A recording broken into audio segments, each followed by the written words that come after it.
Good morning, Sweet Cranberries. It is Monday, August something, and today I'm going to talk about Anthem by Ayn Rand. Ayn Rand, something like that. The book Anthem is about a dystopian society that's all about the community, and it's an amazing book, and you guys are going to read it as part of our book club.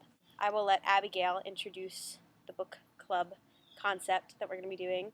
The first book is Anthem, and so I'm going to talk about the first half of it today. So go ahead and read. Make sure that you read chapter 1 through 6 before watching the rest of this video. So if you haven't read it, pause now, go read it. It's really awesome. The book is about a dystopian society. It's all about the community, and the community decides what jobs you're going to have for the rest of your life. It decides what kind of kids you're going to have. It decides what normal is, and they have said that it's a sin to be different. It's a sin to be too tall. The main character, Equality, is too tall, and he thinks differently, and he's always had questions, and he wasn't allowed to have favorite subjects in school to make him different, and his favorite subject in school was science, and he hated history, and so he had a personality that was completely different from the normal personality that everybody else had, and it's a sin because the community was afraid of people having too many freedoms, and the community was afraid of people thinking for themselves. I love the concept of this book because it's so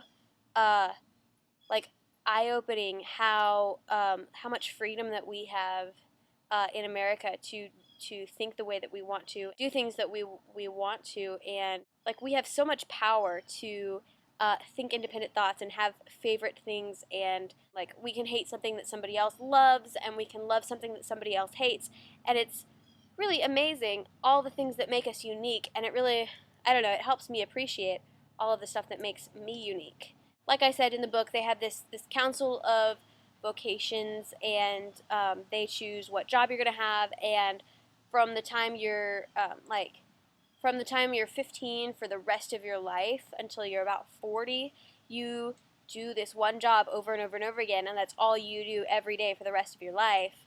And then when you're 40, you go to the home of useless things, and you live out the rest of your days sitting in a basically a prison cell, just counting out the days until you die. It's a really terrible way to live.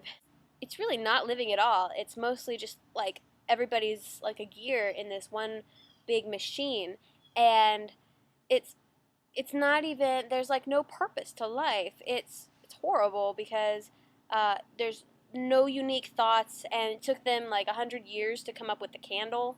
And when Equality in the first half of the book comes up with he finds this hole in the ground that's a tunnel, an underground tunnel, a subway system or something, and he goes down there, and he starts writing, and he actually comes up with electricity, and he comes up with all of these awesome things, and he's there's so much more out there than what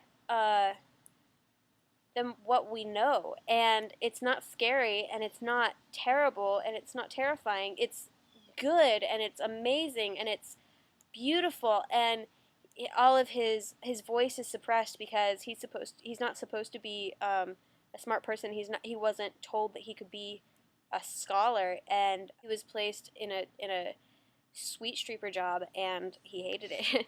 I don't know, this book has made me think a lot about how much freedom we have, and how unique everybody is, and what would happen if all of the things that made everybody different from one another, if all of those things were to disappear and we were to live like that. I don't know, it just kind of makes me appreciate it a lot more. So that's the book Anthem by Ayn Rand. On Wednesday we will see Abigail talk about her opinion of the first half of the book. Can't copy my answers, that's not fair. So I will see Abby on Wednesday. Bye bye.